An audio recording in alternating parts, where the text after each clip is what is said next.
Hello, listeners. Welcome to this episode of Educating Every Child for National Development.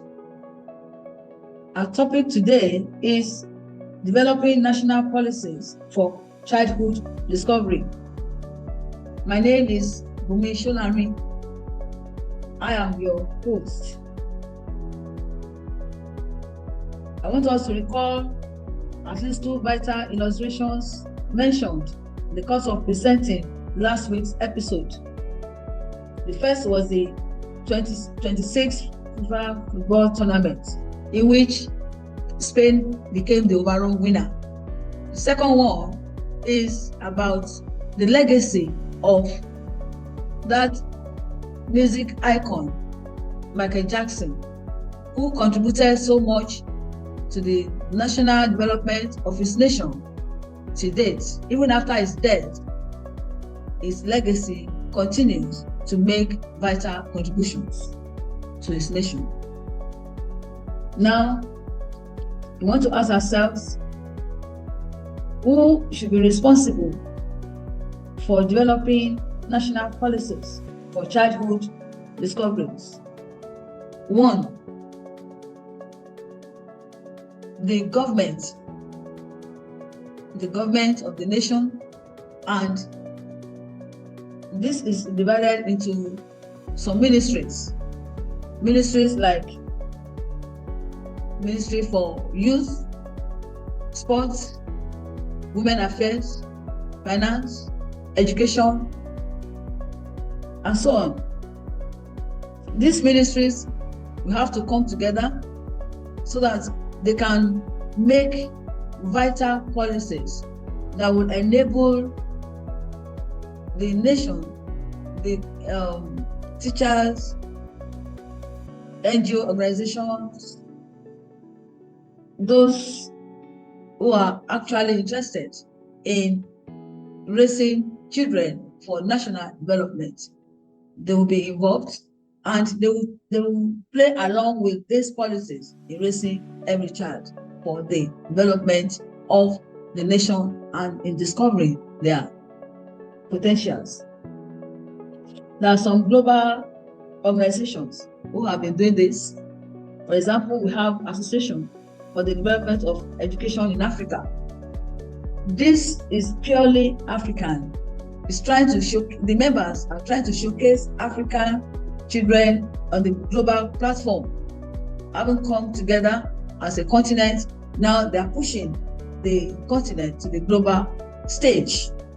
And the essence is that everything that it takes to raise a total child is what their policies are based on.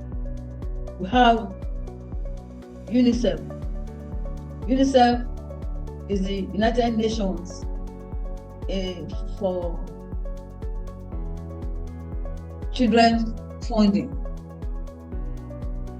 Initially, this wasn't their name, but that is what they are being called now.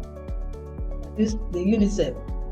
What they are into is to take charge of any situation at the global level that may endanger the lives of every child. So they are there to make sure that they mitigate the side effects of any maybe there's war breakout, disease, violence, hunger, famine. They are there to fund such situation so that children will live, every child will live in a safe place, will have basic amenities to live on like a normal child. They don't want any child to be, they don't want children to be hungry or to lack any basic amenity. So they are there to take charge of such situations that will not allow children to fulfill their destiny. They want them to be able to contribute to the development of their nation. Another one is WHO, that is World Health Organization. World Health Organization focuses majorly on the health of the entire world in different facets. they take good care, they have the template for a good living.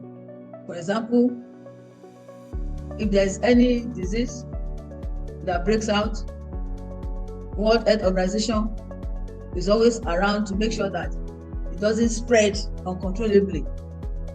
And especially when it comes to the most vulnerable ones among the populace, that is the children and the old people. If we can recall what happened during Ebola breakout and during the COVID-19 period, for God and for the interventions of such an organization and the rest all over the world, we were able to minimize the evil effects, the spread of Ebola and COVID-19. Now let me ask a question. Who are the parents? What should be their duties? Because they are the first contact these children will have when they are giving birth to. I want to believe that they are supposed to be protectors of these children.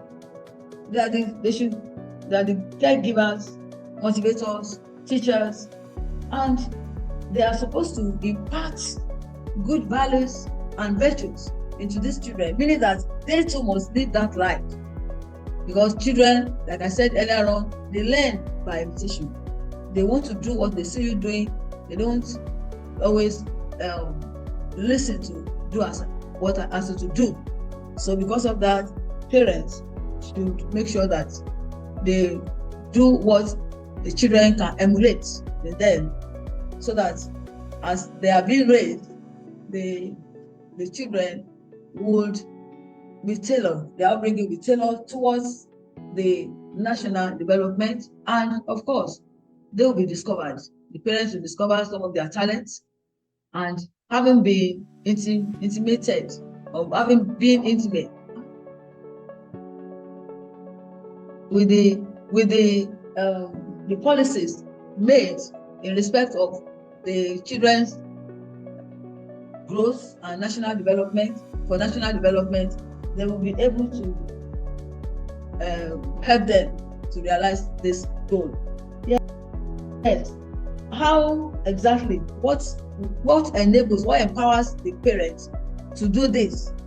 Expectedly, the parents, especially the mothers, will have attended pre-antenatal trainings during the pregnancy period, and must have been told how to take care of herself, of the baby, when to take the baby to the hospital for different types of immunization, and when the weather is cold, how do you take care of the child when it's hot, and those things to look out for, and then to prevent the children from falling sick all the time.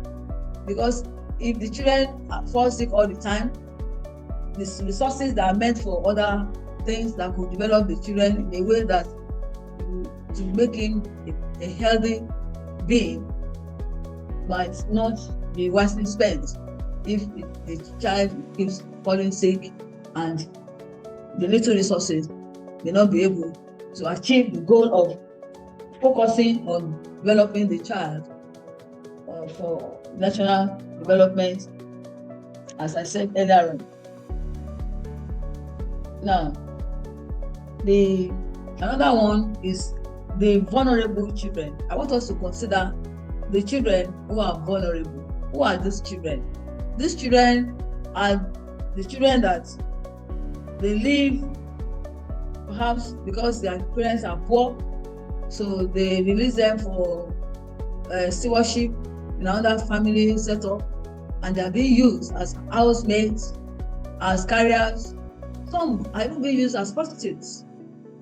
And such children may, if care is not taken, they may end up not being able to be raised well, and then to make their own contributions to national development, because they might not have been discovered. They might not have discovered their talents, and if they are in such a hideout, the nation may not discover them, and the policies put in place may not even reach them, may not get near them. And so the children in such situations need to be taking cognizance of. Now, another one is trafficking. When children are trafficked from their parents to unknown places, to strange lands, some are even being enslaved. They will do adult work, adult jobs. They will be made to work like slaves. They may even be starved. The shelter, they may not have decent shelter to live in. Even their clothing may be tattered because they are in a strange land, and those that enslave them, they don't have human hearts. They humanize, intimidate, and do all sorts of things so that the children will feel like, Lord, have mercy on my soul. They feel so dejected, rejected. Some are even sexually abused. So such children may never be able to contribute to the national development. And of course, if they are not able to, if they don't have access to policies that will enable them to be raised along the policies made in their favor, that will enable them to know their rights and to be able to at the same time perform their responsibilities towards their homes, their society, and their nation. So another vulnerable children are those children that you can find in all these internally displaced places for reasons that we cannot explain for, like maybe there's a war in a place and the refugees have to take shelter somewhere. Maybe like it happened in Nigeria when the extremists, the jihadist extremists were going around killing, setting houses, halls, villages ablaze, shooting sporadically, and people had to run for their dear lives. Eventually, some of them or many of such villages, the villagers will have to be taken to a safe place or a safer place where they will just thank God that at least we are alive. But what do they have there? It's an open shelter. They don't have privacy, no clean water, no decent, oftentimes no decent food. They just feed on what they see. Sometimes they go hungry, and there are some national non-governmental organizations that go to such shelters to donate medication, clothing, food, provisions, mentioning even mattresses and beddings, pillows, and the rest of it. But you cannot compare children being raised under such inhuman conditions to children that are raised under their parents' roof. Of course, those ones are very likely to be discovered and then contribute to the national development of their nation. Now, I'm going to talk about the children who are exceptionally talented. I mean, the child prodigies. We have quite a number of them in our midst, but we may not know. How do you identify them? Such children, they behave in a strange way and manner. They can look at you in the face. You begin to wonder, you this child, stop staring at me. You give them an assignment to do, they will look at the assignment and spend a lot of time on it. You'll be wondering, this simple assignment you have not finished, and the child will tell you that, no, I'm trying to see the other side of this assignment. You said 2 + 2 is 4, but I've discovered that when I counted 4, I can say 1 plus 3 is equally 4. So such children will pose challenges even to their educators, and such educators must not go annoyed. I could recall one day I happened to be in the company of a boy who went to the bath to take his bath, and he spent too much time there. The mother now asked, "Wow, what have you been doing in the bathroom since for the past 30 minutes?" He said, "Mom, I'm trying to imagine the number of molecules inside the water." And the mother said, "Okay, please hurry up. Others are waiting to take their bath." And the boy checked out. So the way they behave, you will know, even in the class, they are the most troublesome, or they will not even talk at all. But you will know that there's something about this child. That's something. If you press him, you discover that he's not rude, he's not lazy, but there's something that stands him out. That is the unusual, uncommon, high intelligence. Such children, we need to make policies that will discover them right from the time that you notice bizarre thing about them, and then such policies to take care of children, every child that belongs to that category, from that moment till he or she is through primary, secondary, university education, and become an asset to the nation and to the global world, to the global stage. This is very important, and this will lead me to children. This takes me to the kind of teacher that should take care of these children. Okay, for now, please let me take a break. We'll come back shortly after the break.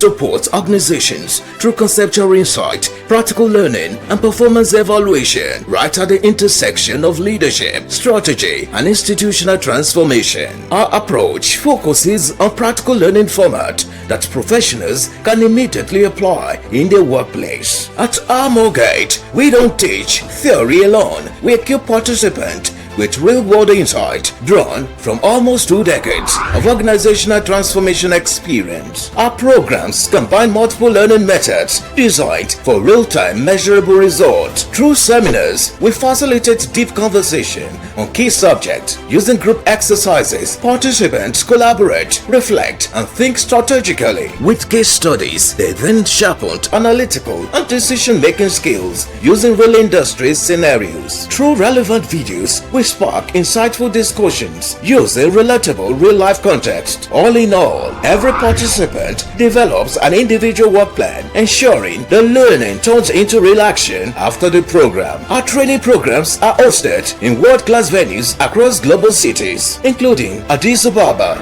Nairobi, Mombasa, Cape Town, Dubai, Singapore, Kuala Lumpur, London, Florida, and Washington, D.C. Let's work with you to turn learning into your organization's growth. For more inquiries, call +234 807 9574 151 or WhatsApp +1 610 504 6026. Visit www.thearmorgate.org. Follow us on Facebook, Instagram, and LinkedIn at Armorgate. Armorgate Training, transforming knowledge, interaction, and growth. Welcome back to today's topic: developing national policies for childhood discovery.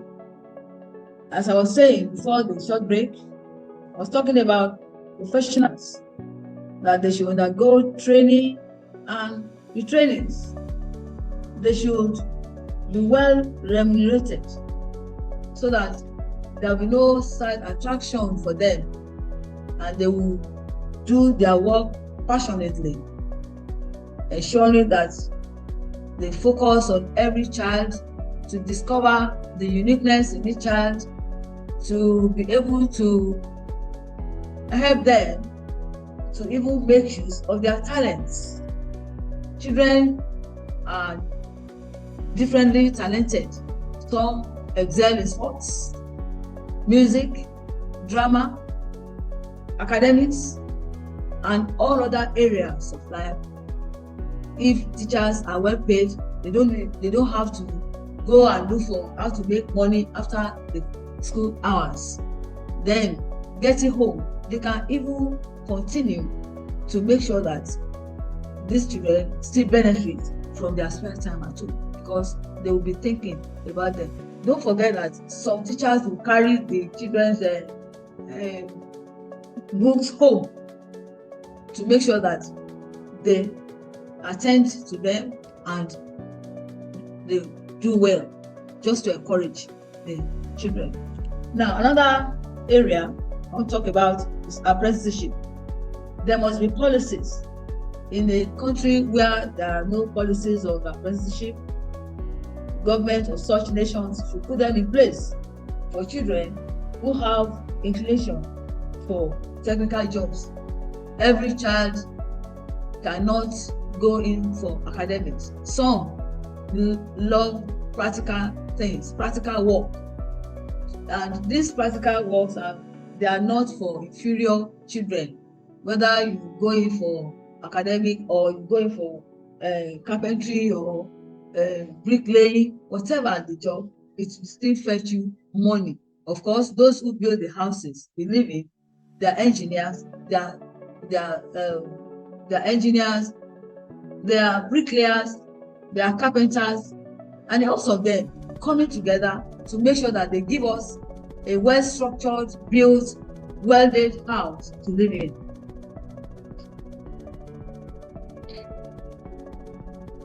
So, at this point, I would like to draw the curtain by saying thank you very much for being good listeners.